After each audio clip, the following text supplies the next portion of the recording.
Good morning, everybody. It's Ben Jones here with Baddorf and Bronson Coffee Roasters, hanging out in my coffee workshop.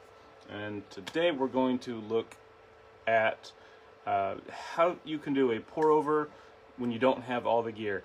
So, because coffee is my job, it's what I do day in and day out. It's also something that I really enjoy, just kind of as a hobby. It's how I started.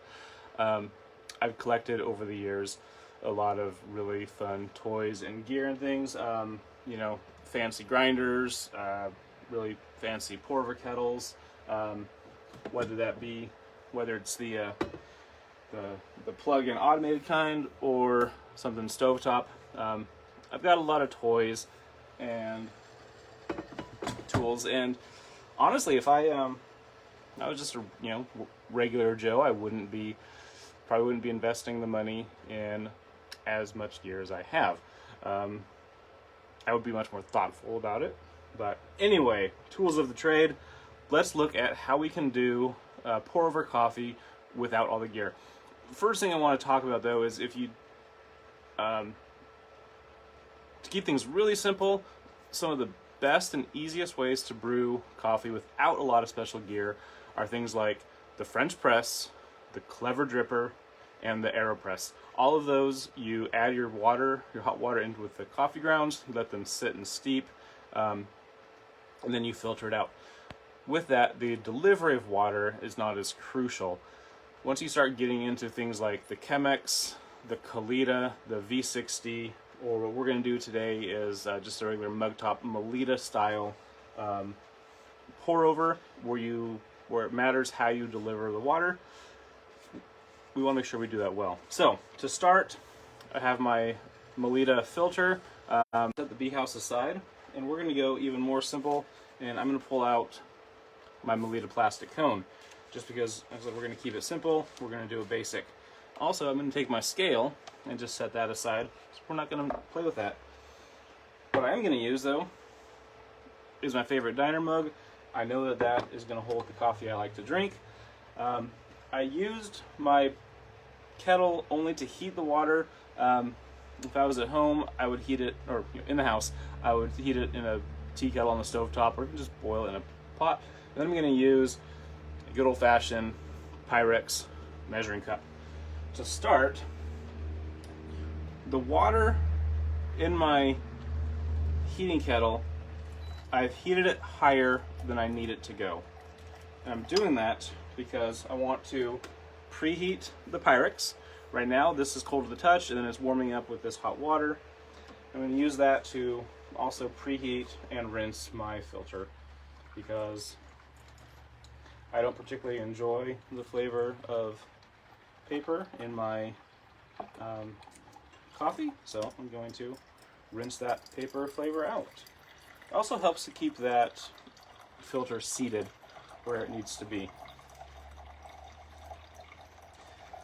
Alright, so next step while that drains is my diner mug is 10 ounces. You can go about this a couple ways. I can take a mug and I can fill it to the brim with hot water, put it back into here, and then pour from this. That would work. Or I can just measure out a little over 10 ounces of water into here. And I'm going to measure a little over 10 ounces because some of the water is going to get absorbed by the beans. So here's how that looks.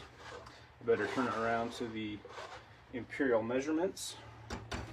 And we're just going to add 2/3 cup, 1 cup. I'm gonna go about 1 1/3 cups. That'll give me a little over 11, or a little over what I need. All right. Rinsed filter. I have my coffee. I went ahead and I did use my grinder to do that. Let's pretend I bought pre-ground coffee. 19 grams, about, you could say probably about 3.5 tablespoons if you were scooping, about 1.5 scoops if you're using a standard coffee scoop.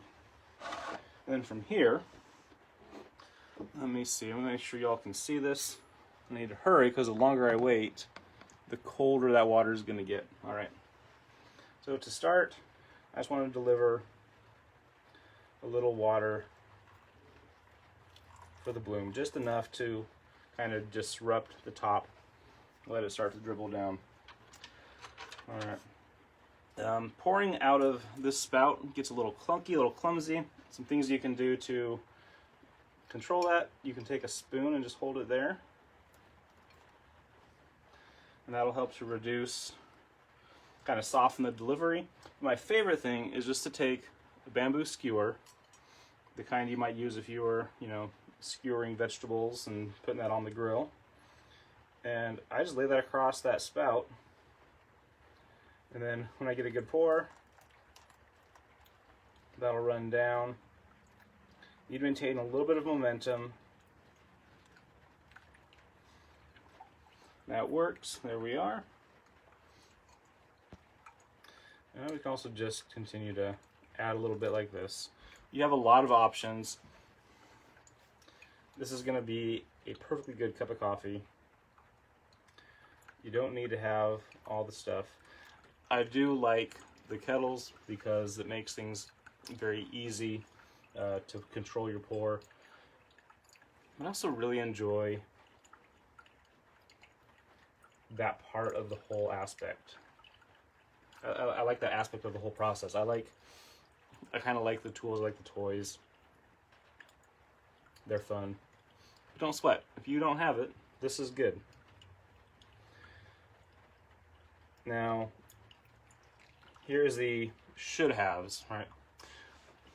Getting a smaller container, like if I'd used this little measuring cup that I have here, what I usually use as my decanter, that would give me a more compact dose of water, so I'd have a better thermal mass to keep that water warm. Because as this sits, it's going to be cooling off, and that's going to impact some of the extraction out of this coffee. So I have a smaller pour device that'd be helpful. Also, I chipped this some time ago and had to I cleaned up the sharp edges, but it just doesn't pour quite the same. So, all right. Now, one of the things I love about these Bee House style Melita filters or Melita brewers is that you have this little gap in the brewer, so I can see where my coffee level is inside the mug, and I can see there's plenty of room still in the cup. So I'm going to add more hot water from the stovetop into my Pyrex and put a little more in there. Then I can watch it. When you have that little open window, something that I really enjoy about these is you can see that, and you'll know, all right, I should take this off there now. It's going to be a little bit too full before it spills. If you happen to be using the Kalita Wave, which is a fantastic brewer, you can see where it sits across the mug. It's solid, so unless you're brewing into a clear cup, you won't know when you're going to overflow. So for those who use the Kalita Wave, you'll often see them pairing it with a scale, and that helps us really kind of control those measurements. Let's top this off. Don't let the bed go dry, but we don't need to keep the water really high. That rhymes, so it must be true. Anyway, the toys are fun. Don't necessarily need them. Something I did here is I ground my coffee for the Bee House, which has 2 holes to drip through, and this one only has 1. So I'm getting a little bit slower of a drip, so we're gonna have a bit longer brew. It's gonna be a little bit over extracted, but I think we'll still be within range. And here, all right. So whenever I'm doing this, I keep another cup handy so that when I'm done, we can just transfer over.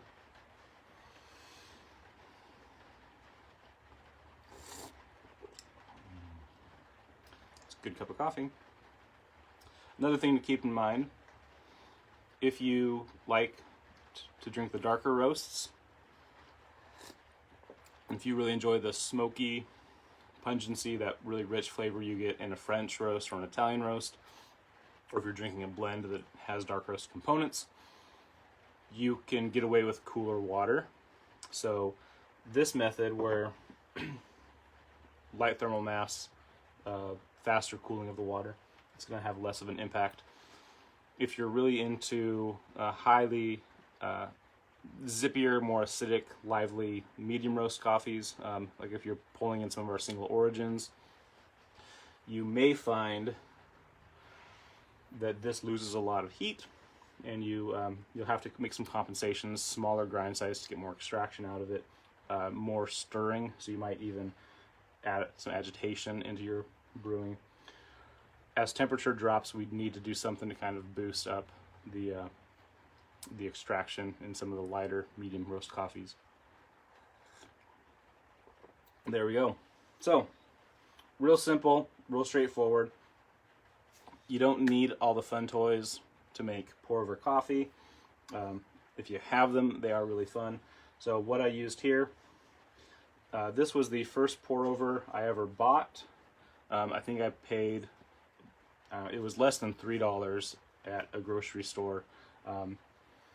And it was, compost that down. That's what I love about these, is the paper filter, you just pull it out, compost it, it's great. The plastic, these are, as long as they're food grade, we're happy. There's nothing wrong with it. Makes a great cup of coffee. So $3 for the brewer, another couple bucks for a box of filters to match. It's a great way to get started doing some pour overs.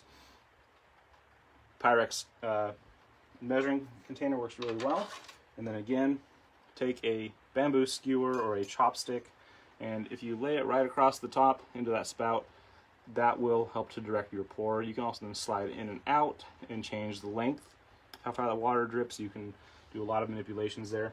Similarly, if you just need to kind of diffuse the water as it flows in, just take a spoon, pour into the spoon, and that will let the water kind of softly drip down.